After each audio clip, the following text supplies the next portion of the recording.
The purpose of this video is very simple. I'm going to teach you how to get rich in the simplest way imaginable. It's a basic two-step process that anybody can do, and a lot of you may have heard of it before. If you haven't heard of it before, you need to start doing this because it will make you rich. If you are familiar with the initial two steps, stick around because I'm adding a couple nuances you probably aren't aware of that will supercharge it and get you rich a lot faster. All right, so let's get down to it. The process for getting wealthy to perhaps even rich is very, very simple. Step one, live below your means. Make sure that you have something to invest and start growing wealth with. If you're living above your means and accumulating debt and interest rates are working against you, you're not going to be getting rich, you're going to be getting poorer. So step one, very simply, you have to live within your means or below your means. Step two, again, very simple, take the surplus you created and use it to purchase assets. Getting rich is not down to how much money you make, it's down to how much money you can keep and how your money grows. If you buy assets that will grow, you are eventually going to make more and more and more money with each progressive week, month, year, decade, and you will get richer and richer and richer and create a bigger and bigger surplus. If you either don't create a surplus or you take the surplus and you squander it on things that are not going to make you more money, you're going to stay where you're at or go backwards in the quest to become wealthier. So that's all really, really simple and is probably something a lot of you have heard before. But here's what you may not have heard before. What exactly is an asset versus what is a liability? And I'm going to add a third category you may not have thought of a lot, and here's where it gets a little nuanced, versus a speculative item. So we now have three categories for spending that's not absolutely necessary. We have assets, liabilities, and speculation. I'm going to define all three of those for you. An asset, quite simply, is something that puts money back in your pocket. If you owning something puts money in your pocket on an ongoing basis, it is an asset. A liability, quite simply, is something that takes money out of your pocket on an ongoing basis.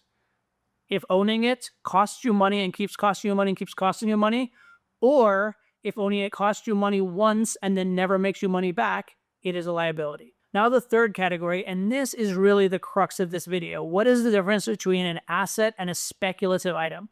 A speculative item is something you buy with an idea that it might go up in value, and maybe with even an intention of making money by going up in value, but it doesn't have the fundamental quality of an asset that it puts money in your pocket. So what's an example of a speculative item? Well, allow me to keep the suspense just a little longer. We're going to play a game. I'm going to pick out some items, and we're going to talk about whether they are investments or speculation. We're going to go item by item. Let's start with the very obvious ones. So stocks and bonds. Are they an investment or are they speculation? Well, they are very clearly an investment, okay? The easiest way to realize this, if you look at bonds, you buy a bond, it literally pays you. It puts money directly back in your pocket. If you buy a stock that pays a dividend, it is putting money back in your pocket. Now, some people will say if you buy a stock that doesn't pay a dividend, you're in fact speculating because you're just hoping the stock goes up. And I can understand that perspective. But the fundamental idea here is that when you are an owner of a stock, you are effectively an owner of the company. And so you are effectively an owner of the profits of that company. And in theory, those, whether they're paid out or reinvested back into the company, are profits you're getting, whether directly or indirectly. And I would argue that even if you're not being paid a dividend, you are being paid an asset, which is human ingenuity and human labor. You're being credited that towards the growth of the asset itself. It's kind of the same as if you were paid a dividend and then you put that dividend back into buying more of the stock. And in fact, a lot of times you can purchase a stock and have the option to reinvest dividends. So whether you're reinvesting the dividends or the dividends are being reinvested by the owners of the company for you, either way, you're benefiting in theory from the human labor, the work, the creation of value within that stock, within the company that you are now an owner of. So I would argue with all of those bonds and stocks, whether or not they pay a dividend, they would all qualify as investments. Next up, let's talk about commodities. And I'm going to call commodities, if used strictly as investments, as speculative in nature, and here's why. When you're talking about the creation of true wealth, you want to be talking about an increase in purchasing power, an increase in the goods or services you can exchange for what you have. Now, a commodity is in and of itself a good or a service.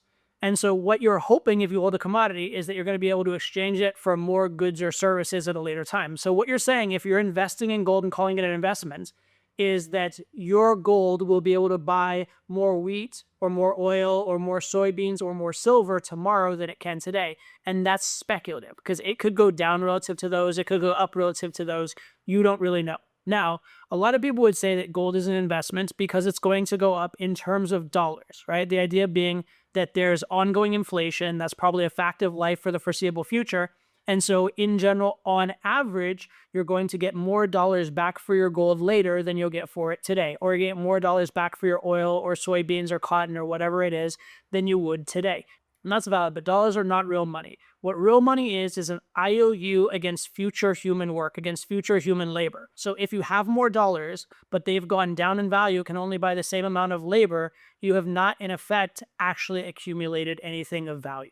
I think Warren Buffett put it very well when he was talking about investing in gold, when he said, it doesn't make sense to me as a business to dig something up out of the ground and then go put it underground and think it'll be worth more. Now, the funny thing about that is that Warren Buffett actually has held gold in his portfolio at various times as an inflation hedge. And also, I personally have held gold in my portfolio as an inflation hedge with full knowledge that it's not an investment so much as it is speculative, or it's a hedge against inflation. So I'm not saying that just because something's speculative, you should not buy it, or that it doesn't have value or utility. I'm just saying that it doesn't guarantee putting money back in your pocket. Now, this brings up an interesting point about speculative assets, which is the point of intrinsic value.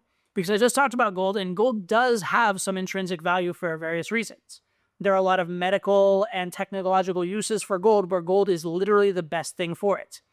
And gold does have a history of being used for exchange, so it does have that utility and that history of being used as a mode of human exchange. So to some extent, if you're holding gold, you can be pretty sure that there's maybe a bottom. Like, it can't go below a certain bottom price because there's a certain amount of inherent utility, and that inherent utility doesn't depend on some future human being being willing to pay a certain price for it, because you could go out and use it to recoup money through that utility in the real world in some way. But a lot of gold's value is above and beyond that intrinsic value. There is certainly a speculative aspect to it as well. Now, the case for commodities as an asset could be different if you are actually using them. Let's say you're a jeweler and you take the gold and you turn it into a bracelet, which you can now sell for more than the cost of the gold. Well, that was an asset to you because your labor combined with it turned it into an increase in money. Or let's say that oil or gas is of use to you because you're going to use it to power some machinery that's going to be used to output future value. So if you're actually putting a commodity into use profitably, you're now essentially using it as a component of a business. And now to that business, it is a direct asset and not speculative. And this also makes things like oil and gold as speculative assets better than other speculative assets because there's someone out there for whom it is a real asset, and so that resale value is more assured than it would be if there were nobody who could actually use it for its utility value. So now let's talk about a speculative item that doesn't have that same utility value. Let's talk about collectibles. And this could be art to some extent, baseball cards, watches, things like that. When you're buying things like these, you are buying them possibly expecting to make money or hoping to make money, hoping to make a profit in the future. But that profit is determined by there being another human being that's willing to pay more for it in the future. It's not down to its utility value. So let's say you bought a really valuable baseball card collection, and the next day, everybody in the world who's into baseball cards moved on and decided they don't care about baseball cards anymore. Now what do you have? You have a stack of cardboard that's worth almost nothing. So the value of the baseball card collection was not intrinsic, it was speculative based on the idea that someone in the future will be willing to pay more for it. And if there's no one willing to pay you more, it now has suddenly become worthless. Well, strictly speaking, it hasn't become completely worthless if you still like it and if you still enjoy it. And this is where we get into things like art or watches, those types of things. Let's say you buy a piece of artwork and then there's no one else in the world who wants to buy it. But if every single day you look at it, it brings you joy, it brings you pleasure, well, that has some utility to you. However, it still would not qualify as an asset because that joy it brings you cannot be converted into monetary gain. Remember, the definition of an asset is that it puts money in your pocket. So there may be lots of things that are providing life utility to you, happiness to you, pleasure to you, making your life better. They still don't qualify as assets unless they're putting money in your pocket. Now what about watches? Now you could say a watch has utility. Fair enough, maybe. But the types of watches that people buy as speculative assets are not being bought based on their utility value. Let's say, for example, a Rolex watch, right? Now I can get a watch that will tell better time for $50. So clearly the price of a Rolex is not associated with its ability to tell the most accurate time. It's not based on utility value. It's based on scarcity, it's based on artistry, and it's based on the idea that someone down the line will probably pay more for it. So that brings up an interesting question. Is a Rolex watch a good investment? Well, we've just established it's speculative, not an investment, but is it likely to make you money? Well, arguably, yes, because there is a false scarcity on it and there has been an existing market for a long time and it is established as something that people historically will buy. They historically have gone up in price. It is a status symbol, which does have a form of utility in a certain way. So is it smart to buy a Rolex watch? Perhaps, but it's still not an asset, strictly speaking. How about another controversial one? Real estate. Is real estate asset or speculation? I'm going to go with asset, but just barely. Let's say you owned a piece of real estate outright and you could rent it out. Well, that by definition would be something that's putting money in your pocket, and so therefore it would be an asset. However, most people don't own real estate outright. Most people are buying it with debt, and so they're making a mortgage payment on it, and then they can rent it out. And most real estate does not rent out for equivalent to the mortgage. It probably rents out for a little bit less. And so in that case, it's technically taking money out of your pocket. And so it would be speculative. You're speculating on it going up in value. And I understand that point. But what I'm going to actually say is that on a long enough timeline, it is an asset. It's just an asset that you're paying for with debt. And I would actually argue that if you're renting out a real estate property for more than the cost of interest plus repairs, it is in fact an asset to you then as well. From here, let's go a little bit faster so this video doesn't drag on forever. Next one up, cryptocurrency. Most people would say crypto is speculative, and there are certainly certain cryptos that are fully speculative. Certain meme coins, for example, are pure speculation. But a lot of crypto actually does have inherent utility. It depends on the specifics of the crypto and how it's structured. Education. Is education an asset? Well, I would say learning a skill that can be traded for money in the future is absolutely an asset. Learning something that can't be traded for money is not. Getting a credential is debatable whether it's speculation or an asset. Because when you get a credential, you're hoping that some future human being will hire you based on that credential. But if they won't, you've just wasted your money. So education is an interesting one in the sense that it probably is a very good investment and it is an asset in some cases, but a lot of people waste a lot of time and money getting an education that is in fact very speculative and doesn't in the end turn out to be an asset. It turns out to be a tremendous liability. Are cars an asset or a liability? For the most part, I would say a liability unless they are necessary and used productively. If you need it to get to work, you can't make your salary otherwise, and your salary is an asset, then the car is an asset. Or obviously, if you drive for Uber and you need a car to do that, that would then make it an asset. Having a second, third, or fourth car just to be fancy and show off is definitely a liability, though. What about things like clothing or home decor, things that are used to project a certain image into the world? Well, if there's a way to transfer that image directly into monetary gain, then it may be an asset to a limited degree, but for most people, in most cases, it's a liability. For example, let's say you get a new job and you need a suit for that job. Well, that suit is absolutely an asset. But let's say you want to buy something nice for your house just to garner the admiration of others at a dinner party. Unless that dinner party has a direct connection to you making money in some way in the future, by definition, though, it would not be an asset. In fact, it would be a liability. Final category, what about spending money on people like family, friends, that sort of stuff? This may, in fact, be a very good use of money, and it may, in fact, in a lot of ways, be an investment into your own long-term happiness, your own life satisfaction. But unless it's going to have a financial return, it would not be an asset. Most of the time, if you're giving money to family and friends, you should assume that money is long gone. You might get a return in terms of happiness, in terms of a stronger relationship, but in terms of a pure financial sense, it is a liability, not an asset. All right, so now that I've been through this list, question may arise, should you never buy liabilities? No, I think that would be a very stupid way to live your life. If you want to have no joy, but a lot of money, you should never buy a liability. There are lots of things that provide us pleasure in our lives, that provide us joy in our lives. For example, experiences with family members, going out for a nice meal, buying some clothes that make you smile and make you look good. These are all very positive things in life, but they're not helping you get rich. They're taking you farther away from getting rich. So when you buy them, you should buy them with your eyes wide open, knowing what they are, knowing that you are sacrificing future wealth for your current happiness. And in fact, I'm going to give you a strategy if you really want to be diligent about getting wealthy. Whenever you want to buy a liability, or in a perfect world, even something speculative, you should buy it with an asset and delay your gratification a little bit. So let's say you want to buy some fancy new thing for the house. Rather than putting the money into buying that thing for the house, what I would encourage you to do is buy an asset and wait until that asset produces the income to then buy that thing you wanted. Now you've effectively gotten the thing for free, and you've established self-discipline, you've established habits of being wealthier, and you've also developed the skill of delaying gratification.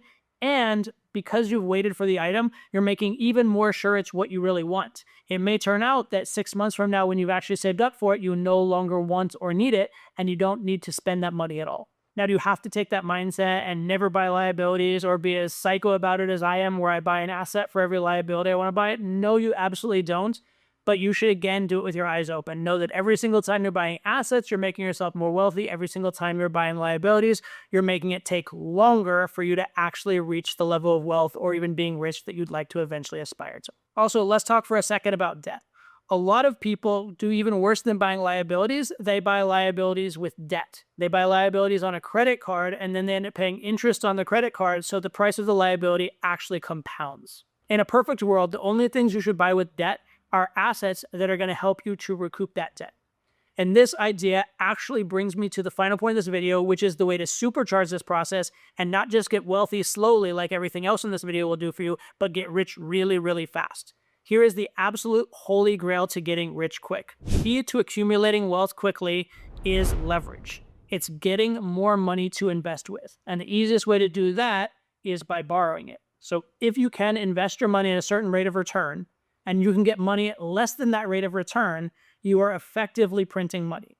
Now, obviously, you should do this in a slow enough way that you don't over-leverage yourself, in a slow enough way that you don't absolutely risk too much. But if you can get capital for 3% and invest it at 10%, you just got 7% in free money. Or let's say you get a credit card at 0%, and then instead of having to pay your bills, you put your bills on that credit card. Now you take the amount you've saved, buy bonds with it, whatever you return on those bonds is yours to keep once you pay off the credit card at the end of the interest-free period. So in that case, you essentially borrowed money at 0%, invested it at, say, 4 or 5% risk-free, and you just get to recoup that free money of 4 or 5%. And you should be constantly looking for opportunities to do this. So if you can get capital at a low cost and you can then invest it in assets that are recoup multiples on the cost of capital, you will absolutely get rich very, very quickly. So that's it. The simplest system ever to be wealthy. Step 1, live at or below your mates. Step 2, buy assets, not liabilities, and possibly very small amounts of speculative items, but mostly assets. And step 3, if you can get capital at a low cost that you can reinvest for a higher return, do it over and over again as much as possible. That's it. If you do that, you will get rich regardless of what your starting income is, because every dollar that enters your ecosystem is worth more than a dollar in somebody else's ecosystem, and that's what true wealth is. Now, if this is all new to you and you've never put these principles into practice, it may be difficult at first. It's not easy to delay gratification, but it's worth it. And here's the good news. It gets easier and easier. The more assets you have, the easier it is to only buy liabilities with the income from your assets, and also just the more surplus you're going to have. Also, as you start to see your bank and investment balances grow and grow and grow, and you know that you have more freedom from the need to work, you have more ability to do the fun things you want to do in life, you have less need to work to support yourself because your assets can start supporting you, you're going to start feeling better and better and better, and that's a bigger luxury than any shiny item you can buy.